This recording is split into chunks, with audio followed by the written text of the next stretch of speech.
'Twas the night before Christmas, and all through the house nothing was stirring, not even a mouse.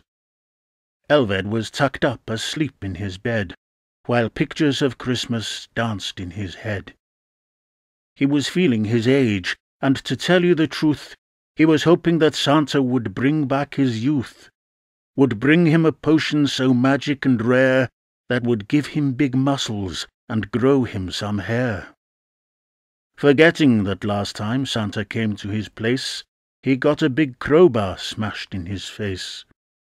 So goodwill from Santa is as remote as Stonehenge, and since that last Christmas he's been planning revenge.